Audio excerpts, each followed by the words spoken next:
KEIRA Duffy, a fellow Hey. colleague.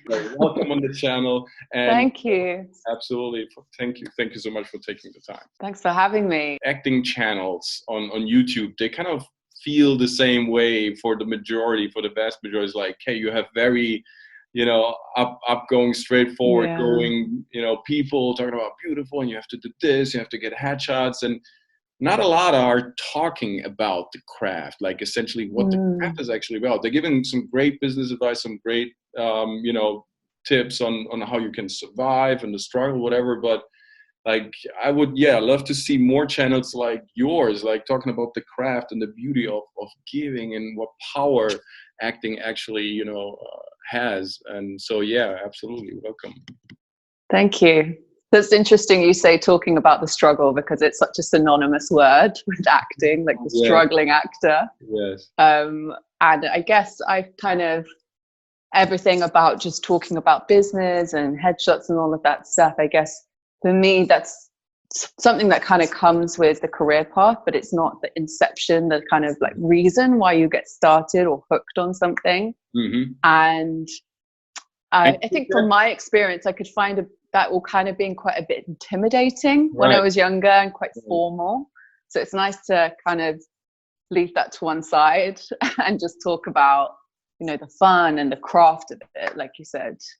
And isn't it, doesn't the one affect also the other in a fundamental way? If you're just, let's say you focus more on the beauty of the craft and doing it and evolving it and getting better and better at it, won't the success, however that might look, come in like automatically and quite naturally? If you don't focus all the time on having that, success and what I have to do next and how can I reach that, but instead just focusing on evolving with this beautiful talent. Totally. I think if you focus too much on just the kind of business side of it and forget about the craft, you can get a bit static because you're not working and you're not nourishing that side of it, and you can get a bit like deer in headlights as well. There's so many different voices and opinions of what the right way to do things is or how to navigate through an industry, that it can stop the flow and the growth. I think you said it. It's static.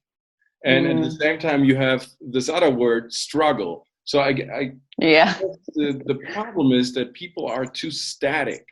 And static problems will come automatically if you move. If you evolve, right? If you're dynamic inside of your actions, it's very hard that problems will come up, will show up anyways. But if you're just standing still and just focusing on that, you won't learn that much, I guess. Because I think the struggle and the beauty of our experience is that you're going through a never-ending learning process. And people have sometimes that wrong assumption on acting, that once I got a method, once I got figured out how to deliver the line, once I know how to look great, once I got my headshots, when I got the agency, this is now my career starts. But not gonna. No, absolutely. I think the movement thing is such an important thing to remember, and I think some of it comes from fear, because with acting you can kind of look for validation a lot. Was my performance good? And if it wasn't good, then maybe I don't want to go out there and try something new, or I'm afraid to try something new. So you stay with what's safe, like a process that and that worked this one time, and that can kind of perpetuate that idea of being static. But in the long run, it just isn't helpful. Is standing still, right? It's that absolutely reaction to something that maybe is threatening or completely new or unknown, and then you stand still. You get static because you are afraid, right? That's why like you're freezing, you're frozen, right? You're not moving. Completely. And it is definitely not the way to help you get over that fear or to find that the growth. It's to do the opposite, which is to move. What do you say to your clients to get out of that static position, to unfreeze? I think just to encourage trying new things. I think one thing I like to tell people to do if they are a bit stuck or trying the same thing over and over is to do things really over the top. Right. Like, don't worry, this isn't meant to be good. It's meant to be bad. Like, just try something. I want you to go big, big, big. To get them away from that idea of doing something well or good or the right way. It's like, chuck that away, do it really ridiculously. And then new things come from it because they're not self-conscious anymore. I totally agree. Yeah. But it helps them, like, coming back to the principle of being static. I think that staticness also comes from taking the thing too seriously.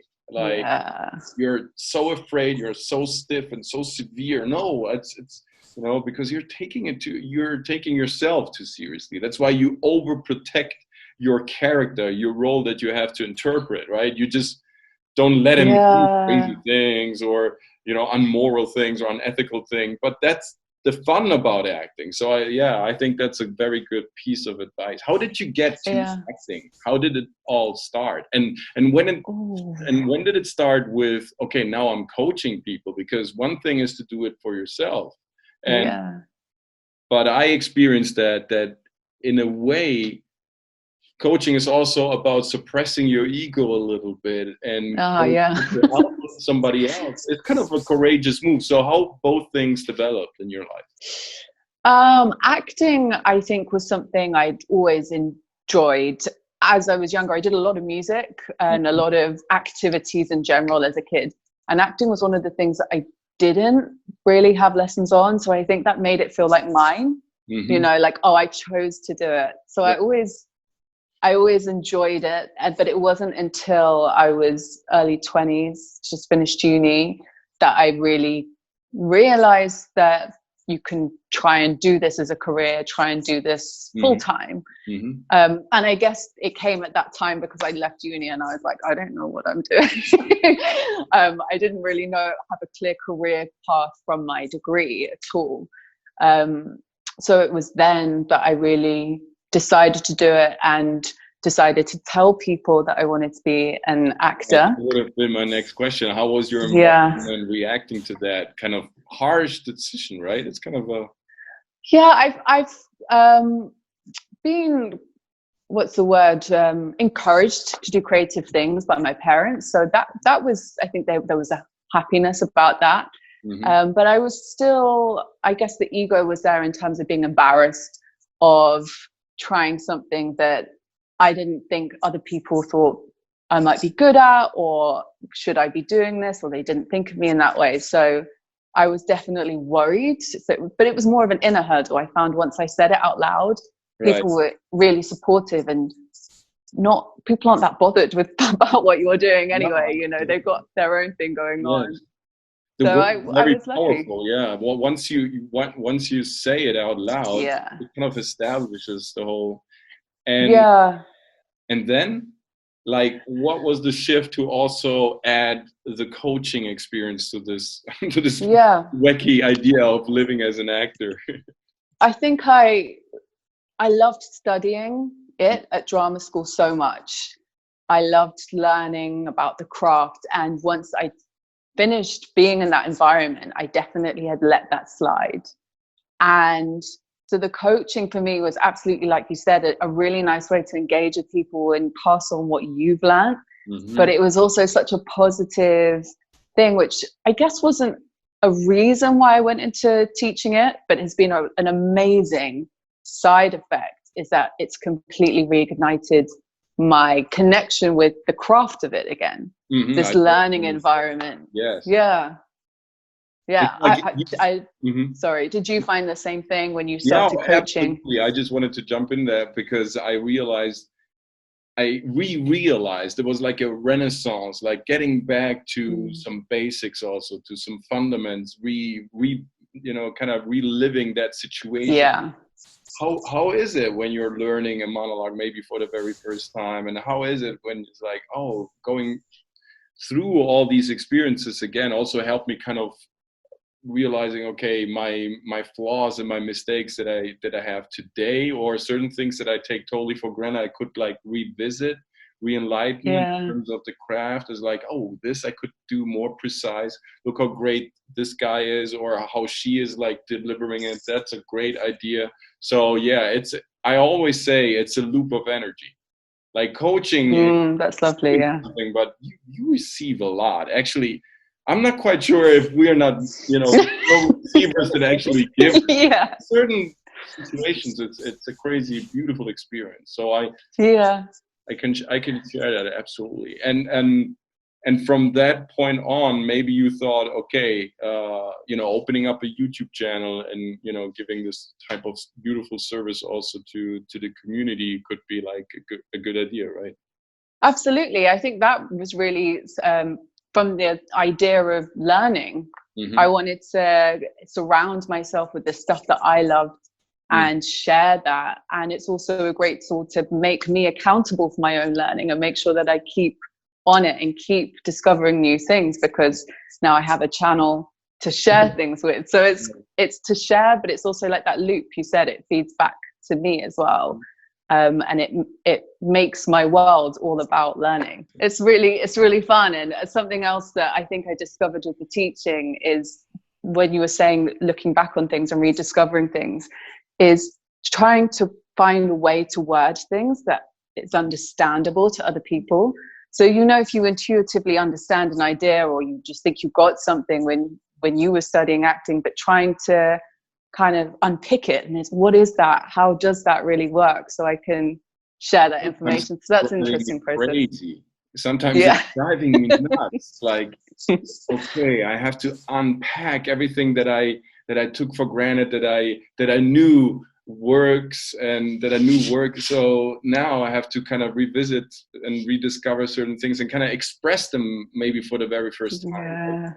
And a beautiful part about this is also overcoming the jealousy of kind of revealing some secrets and some things that you kind of discovered for yourself, and you kind of constructed over time, that you build and it's something that it's your style, it belongs to you. You share it with somebody so somebody else can use it. And I thought in the beginning, like, okay, maybe I won't tell everything. Maybe certain things I can tell. I don't know if everybody can work with the type of experience that I had. I wasn't sure if everything that I could formulate would actually be a tangible instrument for the people out there. But I realized the more open I am, the more generous I am with the information, the more truthful I am about myself and how I actually came up with certain things that work or not. The bigger my spectrum grew, and the more beautiful the experience was, because the feedback obviously by the people was way more like overwhelming, because they were so grateful for having something that really works and that is instantly, like, after you rehearse it a couple of times, of course, is instantly usable and applied. That's amazing to see that work that you've had for yourself and you knew really work for you, to share it and see that the effect it has on someone else. That's such a great feeling. It was an incredible feeling. And also, I don't know what your experience was so far, like when somebody's nailing a big audition that you guys kind of prepared, or he's getting some great feedback and he's truly like grateful for that and happy about a certain tape or anything, and he gives you that feedback and he tells us like, wow, it went down great, or I got the job, anything like that, is like, wow, that is so good. That is so good. That's such an amazing feeling to have that connection with someone where they want to call you with their news, because that feeling of having news and you just want to like scream and shout, and to hear that from them is awesome. What was the first text, the first line, the first thing that you said, ooh, this feels good, I can do this is acting, let's go, let's explore this more? Because you're coming from a musical background, right? You started with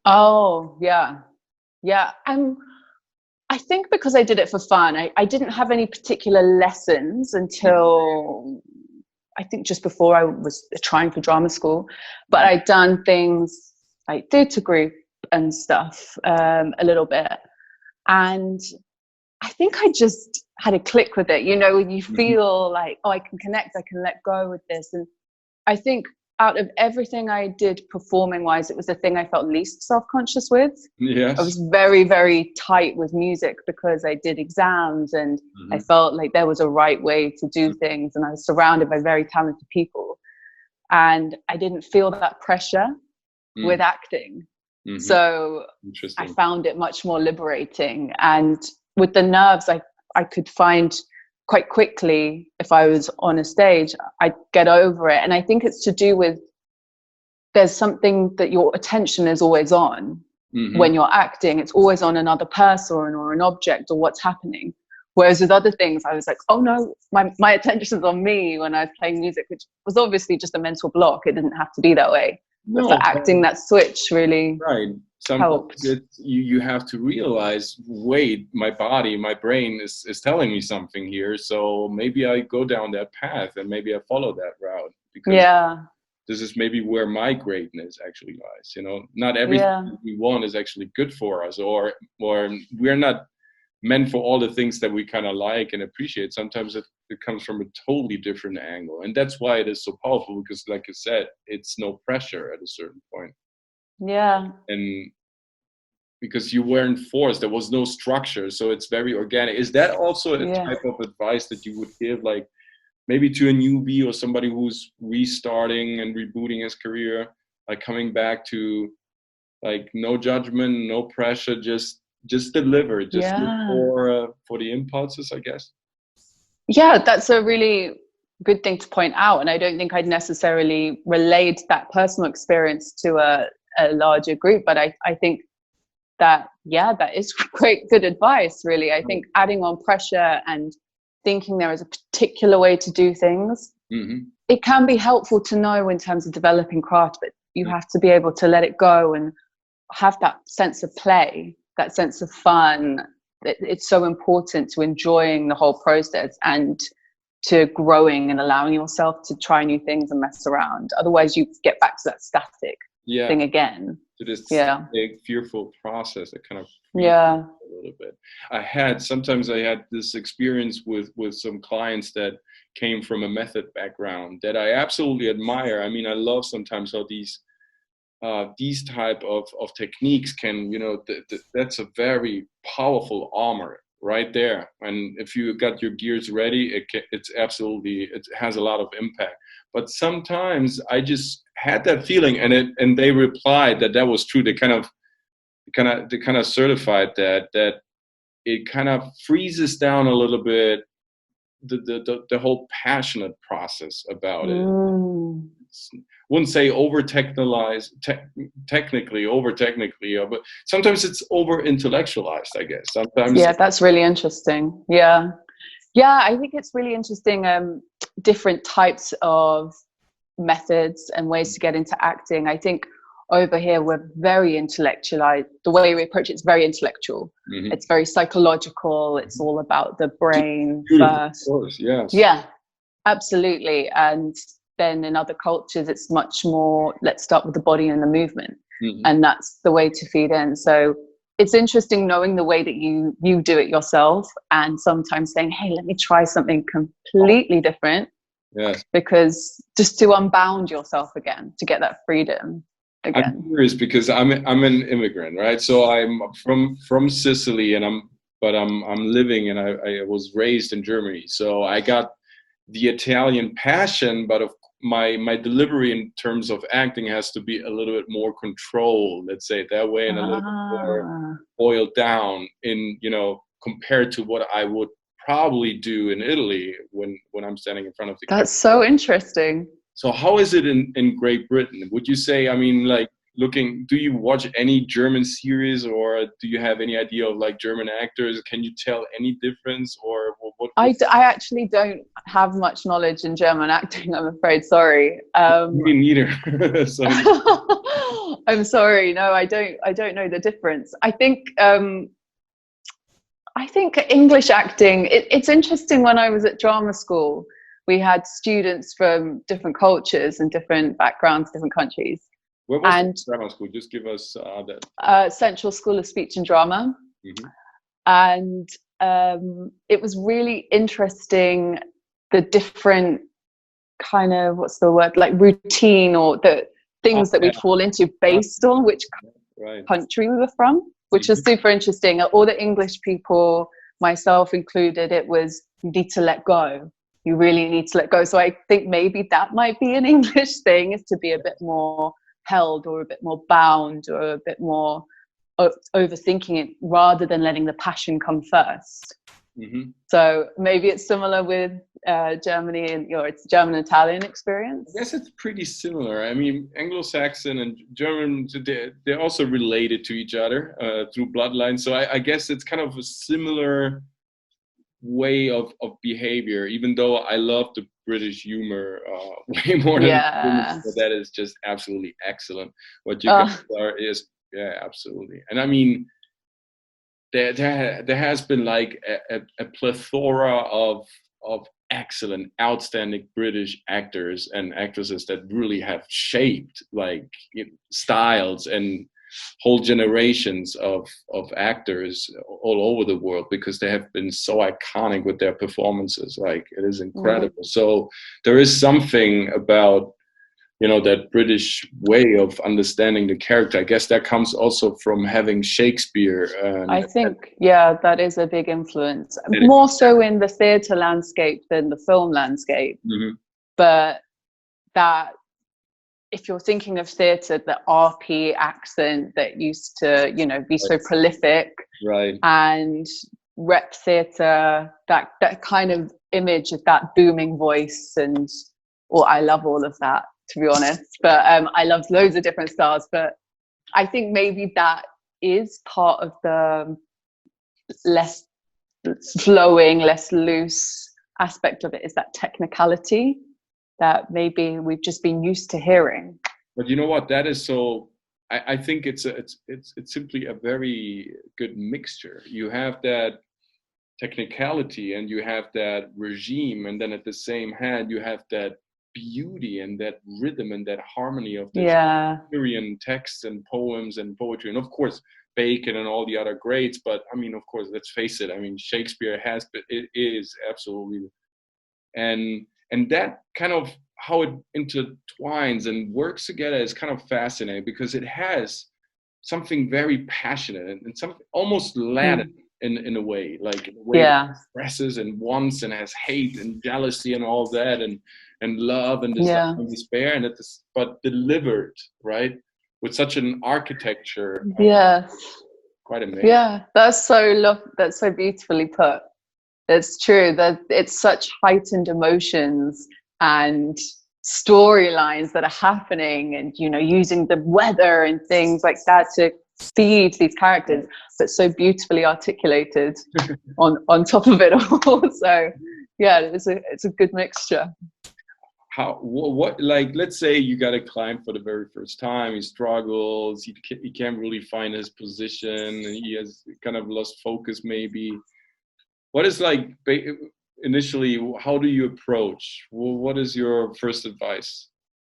And also maybe people watching us, because that's why I asked you, like, I think for people who are starting, when they are not really sure about, should I really be an actor? Should I really do that? Should I really pursue this wacky, crazy dream of living out of just my talent and just looking for jobs all the place for the rest of my life? Like, is it really true? Like, how do you capture that? I think it would come down to the very, very core question of everything, which is why.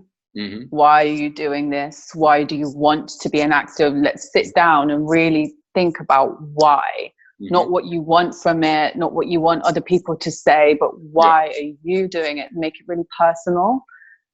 And that question can be really hard to answer. Sometimes you might think it's really obvious, but really getting down to why you were doing something can take a minute. And I think remembering that and knowing why it is you are doing something makes that attachment so much stronger. Then it's clear what you need to focus on, what it is you want to work on, what the deliverables are, and how to get there. It all kind of stems out from this core question. But if you don't know that, it can be really difficult to stay on a path and remember why you're doing something to begin with. It's your purpose. In it's your, like Simon Sinek says, it's your why. It's yeah, absolutely. Yeah. The reason you're doing this. And I think that's the most important part. It sounds very easy and very simple. Yeah. It's actually, like you said, it's the core. And that is your willpower. That is your stamina, that is the relentless research for jobs, for characters, for impulses to kind of keep the whole machinery alive.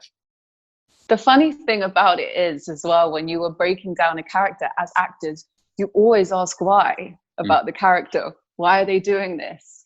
And you forget to ask it about yourself. Yeah. Which is really interesting. Because we take it for granted. We take it for, we're on this planet, we have to work, we have to make money, we have to do this, but why? Like, what is your position in all this? I'm curious because you're from London, and London is such a hub, it's such a marvelous place. It's full of glitter and noise, and I lived in Berlin for 4 years, and Berlin, of course, is a bit not as packed as London, but it's one of the hubs in Europe. I've never been. I'd love to go so much. You have to see it. It's quite an incredible city. I mean, I've seen it over the decades, so I kind of witnessed the whole change and transformation. I was there even before the wall came. Oh, really? And shortly. Oh my gosh. As well, and I kind of saw all this and witnessed it. So it was just it's incredible.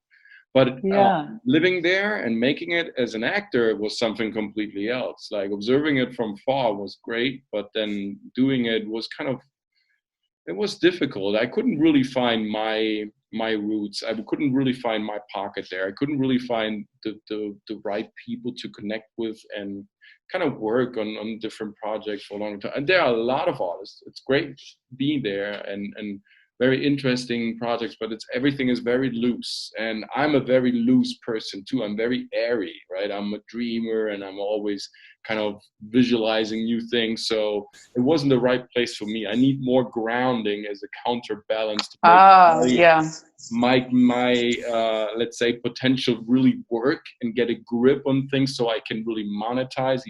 Sound banal, but in the end, to make some money and need to make a living out of it. I couldn't really do that in Berlin. How was it like? Because you moved away from London, right? You moved to the British Midlands, to Leicester. And how what was your transition like? Well, when I moved to Leicester, I stopped acting. When I left London, it was a clear break in location-wise and career-wise. I'd had enough. And I just needed a change. And then after a while of having a change, my partner told me to change back. He just kind of saw, he was, he was like, you have to do something you're motivated by and inspired by, which is very lucky to have that encouragement from someone. And so I hadn't intended to come to Leicester with acting, and I didn't know what it would be like. And the intuitive thing, the obvious thing would be to be in London for acting, of course. But I think maybe a bit similar to your Berlin experience, I felt, for me, quite lost in it. You're surrounded by inspiration, which is the most wonderful thing about it. There's creativity and art all around you, and that's amazing.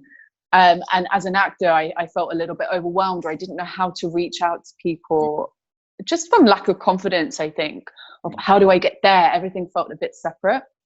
And Leicester's so small, so everything feels more connected in a way. People don't feel as distant, as far away. So with that came a confidence of, I'm just going to try and reach out, because it doesn't seem so high up anymore. Big. So I found that a really positive thing, just a shift of mindset, really.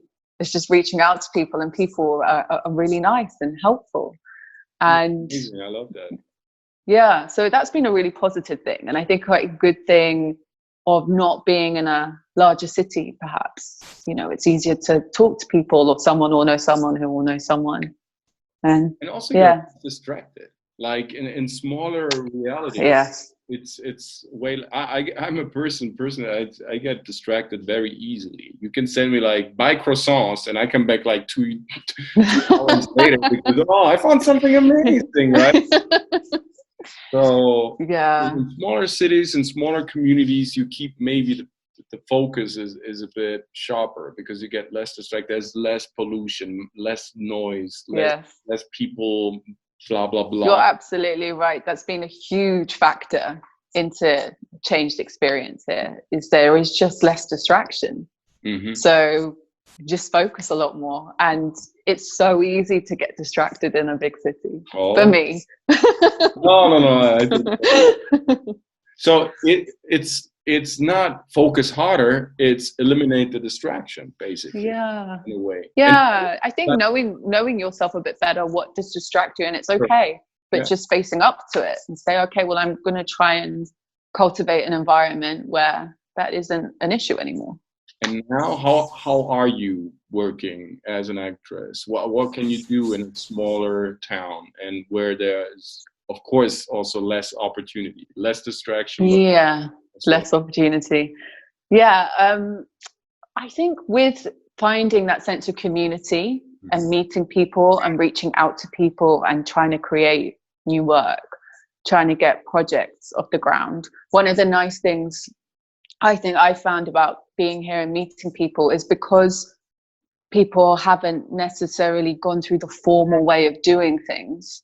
Mm-hmm. There's a real lightness to the way of approaching work and a level playing field that I really, really like, and has definitely, for me, encouraged me to try new things or be step more out of my comfort zone, because it's like, hey, let's all just try this thing, rather than, you know, this formality of like, hey, what's your credentials and what's this? Because it is a different pathway. Not everyone's done that over here. Absolutely. It's more about the legacy and less about the currency in a way. Yeah, that's a really nice way to put it. Yeah, it's very interesting. And plus, I mean, for me, it has been also a big help, like motivational wise, to have a YouTube channel and reaching out to other people, just knowing that, you know what, I just need a light and a camera. I can record something useful for people out there about acting and just send it out. And it doesn't matter where I am. If it's a big hub or a smaller community, it's all good. I'm still having my audience. I'm still getting my feedback. So when did you start your YouTube channel? So the first approach was 2015, but that was just out of fun because I was always into music and also hip hop, and I was always signing and jamming. And so my now wife, back then my girlfriend, she said, you know what, I can't stand it. You just rap the whole time. Just record something. Like, just put it on a channel. Somebody will watch it. So that was the initial program, but that was, of course, it wasn't really like professional or anything that was intentional to have like any meaning, let's say, in that way.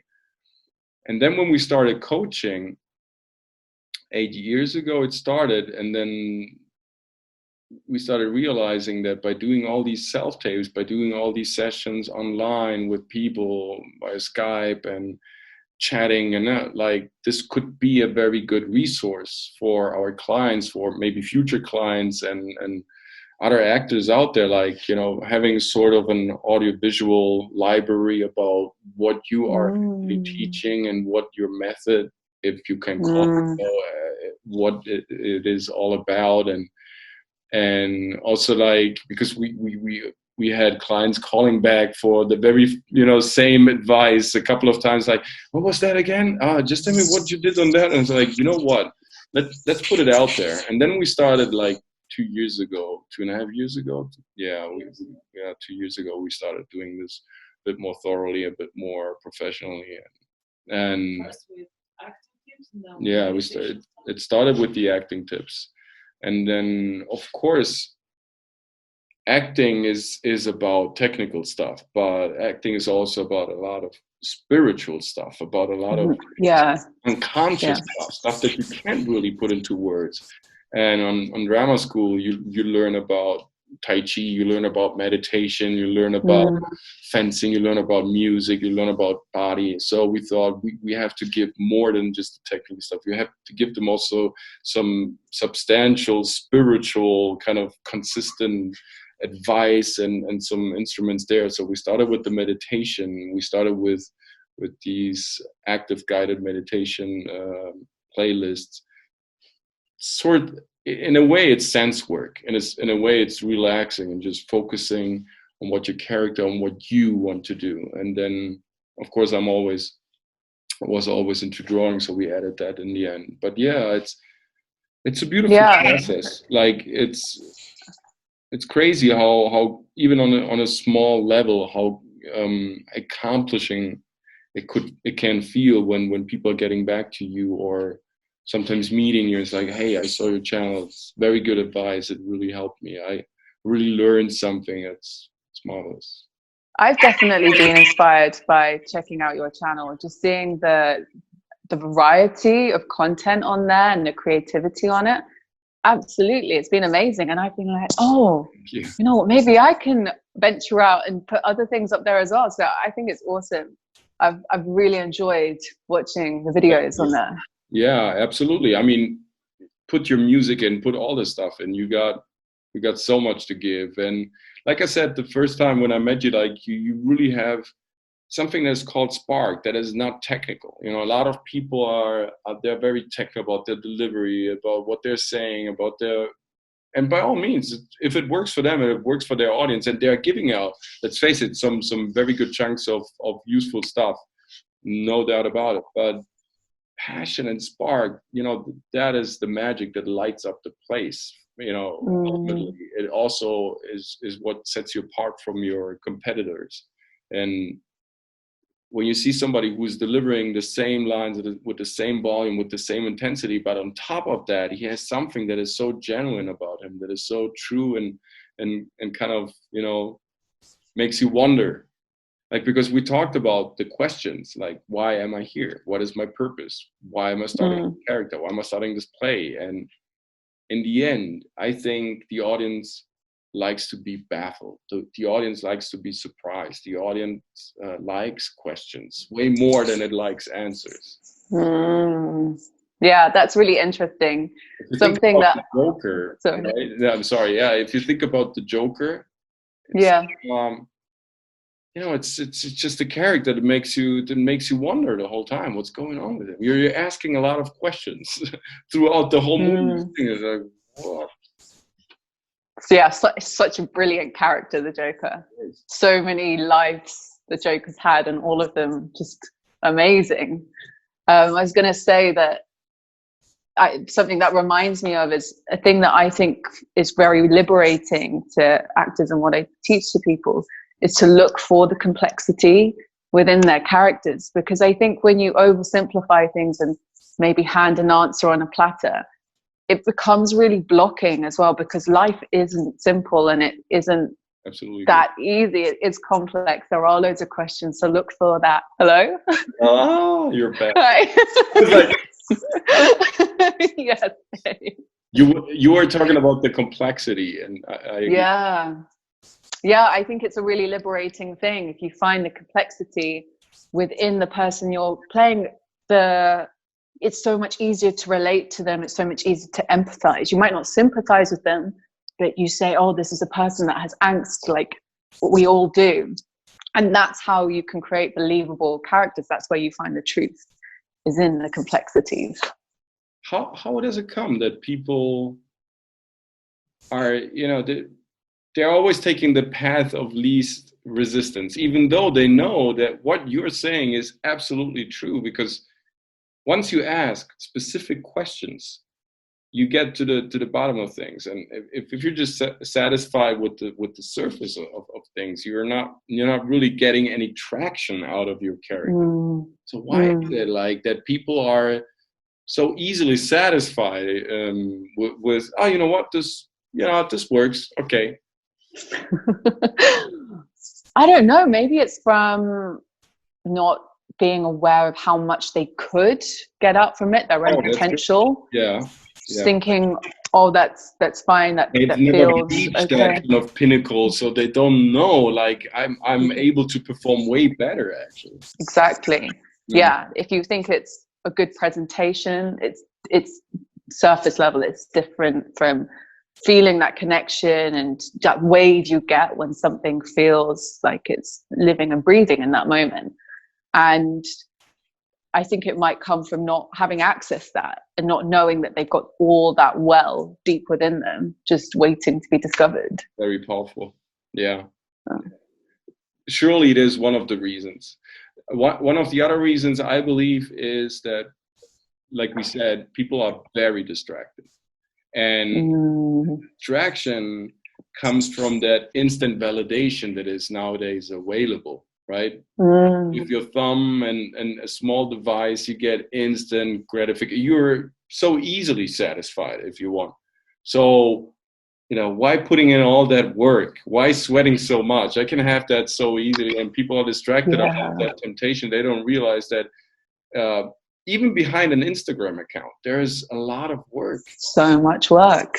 Absolutely. So much work. There's so much labor. There's so much sweat in there. So every character needs that too. Don't, yeah, that's such a brilliant point. I feel like sometimes people, because they don't realize how much work other people put in to get where they are, they write themselves off because it isn't easy.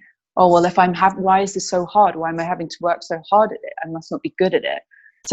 And that can mean you don't put in as much effort. And I wish that hard work was talked about more, like a good thing, rather than kind of being a dirty secret. Yeah. I worked really hard on that. And plus, it takes the jealousy out of the game. Once you know that it's hard work, you won't be as jealous as you would be, if you have no clue about how he got that success. Because a lot of people think he just auditioned one time and he was a lucky shot, and now he has that world career. He's earning all these millions, and he's actually not worth it. It's not true. There are machines out there working relentlessly and working on their craft and working on themselves. And also acting is an ongoing study, is a never-ending process, like you said, of learning and researching and reading and secondary and literature, and getting as much information and inspiration for your character inside of your system as much as you can to really develop something multi-layered and deep and very specific. Like you said, and ask big questions. Ask yourself a lot of times why.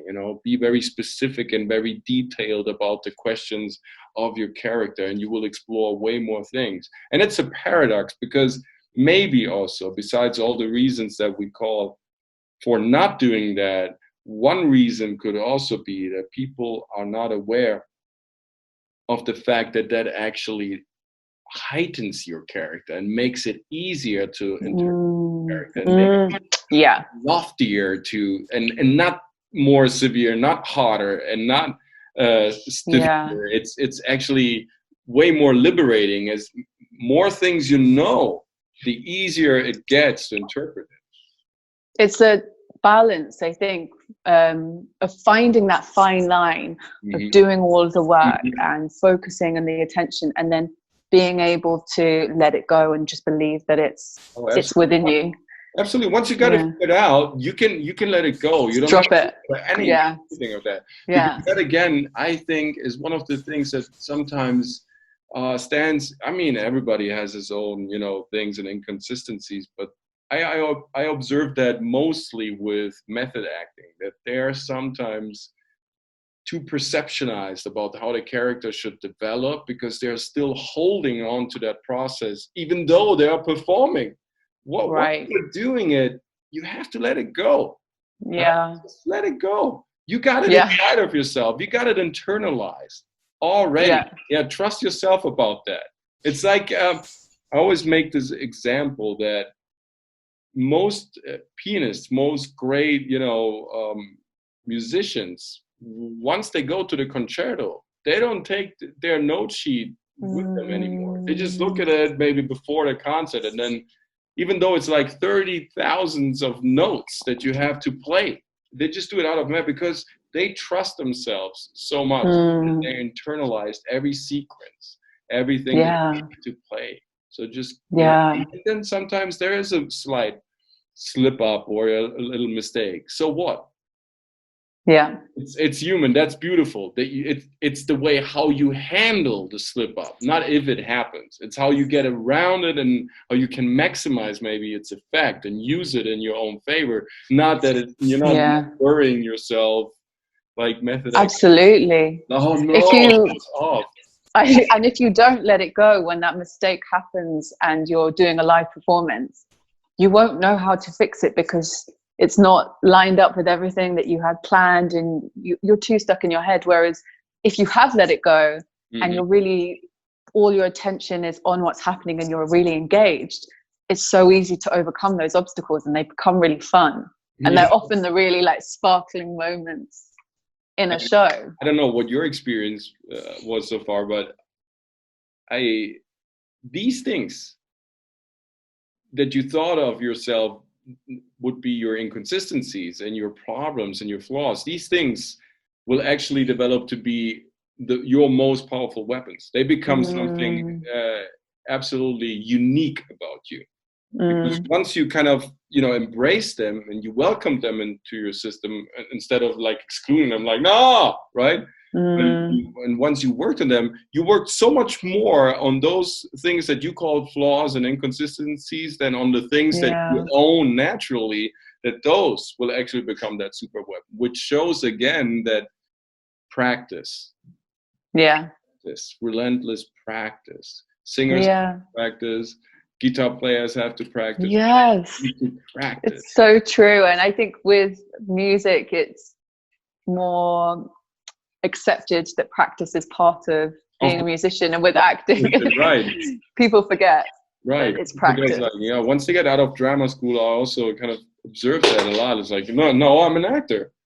You gotta figure it out. No, you get just some initial tools, right? A doctor wouldn't say, "No, I'm the best neurosurgeon in the place." Those surgeries, knowing the theory part and everything is beautiful, but you have to go, and drill for it. And I think imagination is such a key tool, and one that if you don't exercise can get a little bit smaller, and is when you exercise it, you have new ideas all the time. And those tricky situations when a mistake does happen, your imagination and how to get out of it is so valuable. Talking about imagination in this period right now that we're going through, it's kind of, after a certain while staying at home and being in this quarantine is like, can be very demanding in a way and frustrating. It's like, how do you keep hovering? How do you keep your momentum, your spirit alive? How do you keep things floaty? Meditation. Always a great way to start the morning. Are you in the morning? Okay. I do it in the morning, and some yoga and breathing exercises. And it's just a nice way to wake up, set the day, and connect to yourself. It's kind of miraculous, the difference it makes really over a sustained period of time. And reading a lot, which we've spoken about before, but it just unlocks so much. You basically got another person with you when you're reading someone else's words. It's a whole new perspective. So it's a new energy in the space with you. I've been watching there's loads of shows streaming online. So I've been watching some great theatre and just keeping engaged with any ideas you've had and spending time. I'm gonna indulge myself and work on those ideas and write down stuff about them. And it's a fun time. Really nurture yourself.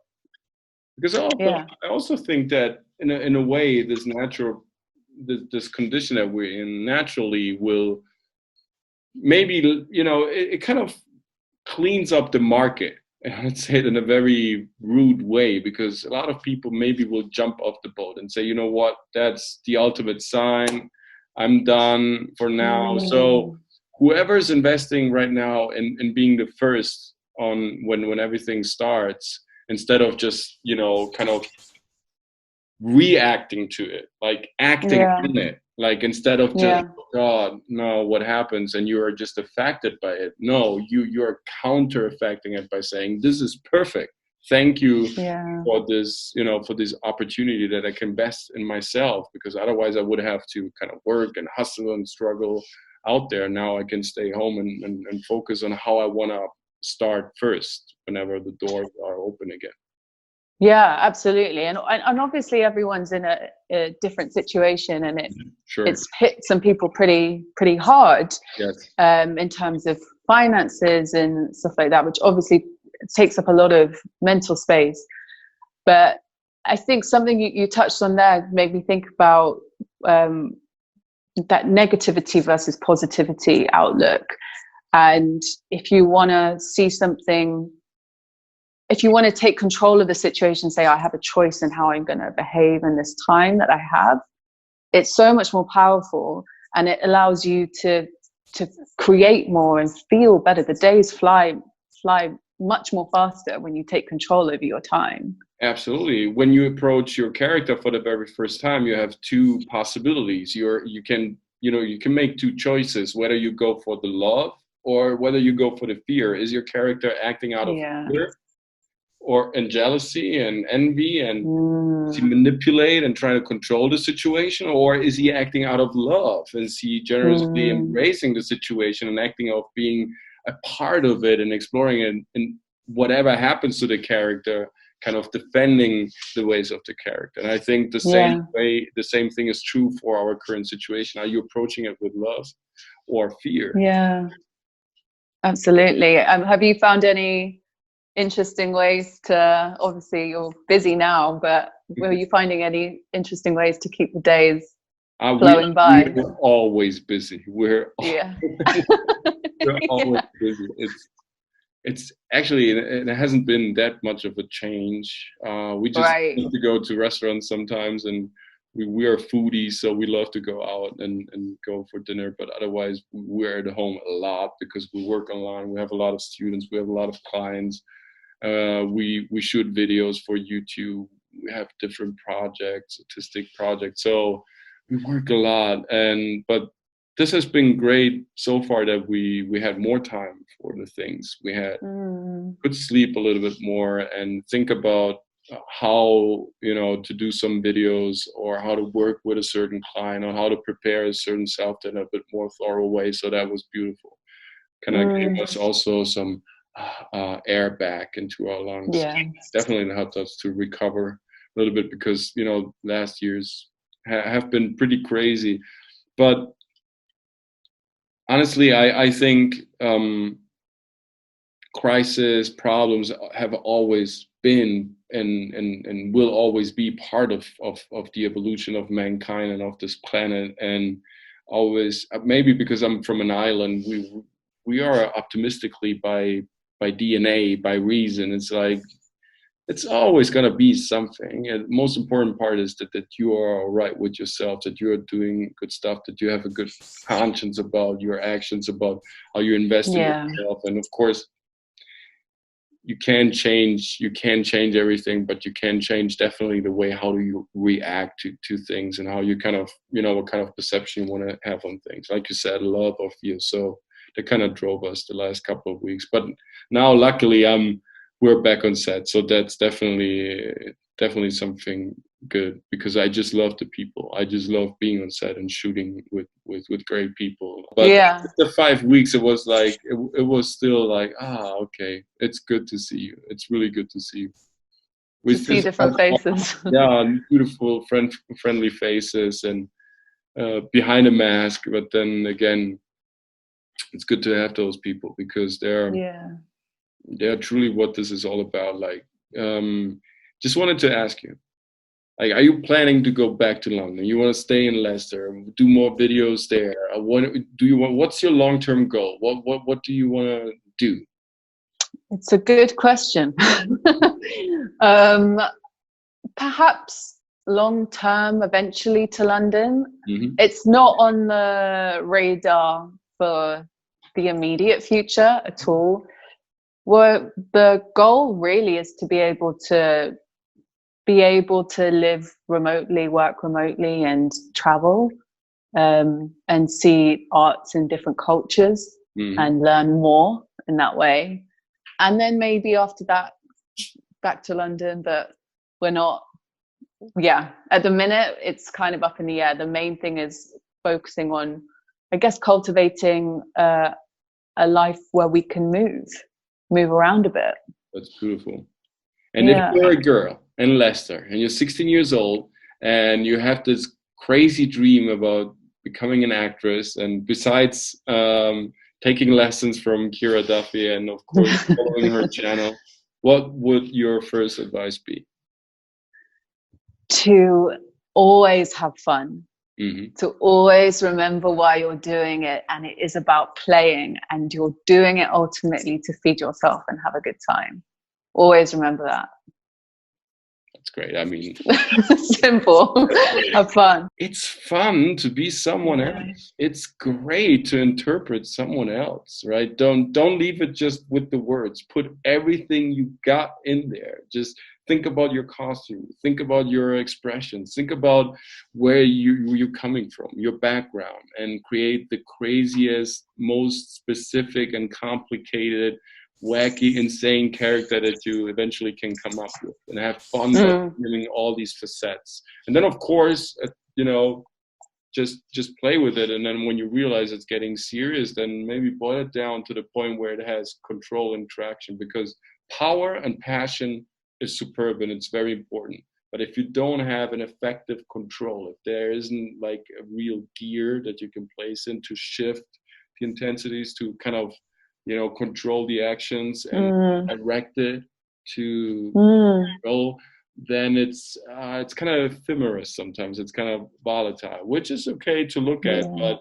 to really impact on a long term for yourself and for the audience, I think you need both. I mean, you need absolute passion and that wonderful, wacky inspiration and imagination that you can train, like we said. But then at a certain point, you need some order. I always say paintings are made out of color, but the viewer perceives the black line that surrounds and holds and embraces the color. Brilliant. Yeah. If you just have color on a canvas, there is no shape. Mm-hmm. The eye perceives the order around the color, but it feels the power and the emotion and the passion and the expression of the feeling of the color. So it needs both. I hope our community can get much out of this conversation. I definitely did. I took a lot out of it. And let us know also in the comments down below what you think of this. If you got any other ideas, any other questions, any other comments, jump to KEIRA Duffy's acting channel. It's Acting with KEIRA. It's also Acting with KEIRA on Instagram. It's also a great feed. She's a marvelous and very gifted human being, so definitely check her out. Subscribe to her channel, put a like in there. Thank you for the conversation. It's been so interesting to hear your views on everything and just to chat about it all. Thank you. Bye. Thank you so much, KEIRA Duffy. Thank you so much, guys, for sticking with us till the end. That was an epic conversation. I really enjoyed it. Let me know in the comment section below what you think of this. What kind of advice you would love to hear when you're starting out, when you're a newbie, or if you need any other help, of course, you can also jump to the COACHMC.studio website and send us an email and let us know what your purpose is and what you need maybe a coaching service for. Definitely check out our acting tips playlist on our channel, our meditation playlist as well, to kind of do some sense work and get back to your senses. And we have some other creative playlists about art, about drawing too, so definitely check them out too. Leave us a like, leave us a like, guys, and share this content to your community, because ultimately, you know what our mission is to create a great and thriving community of great actors for ever better performances, truly remarkable performances. See you next time on our channel with the next video. Now you're ready to perform.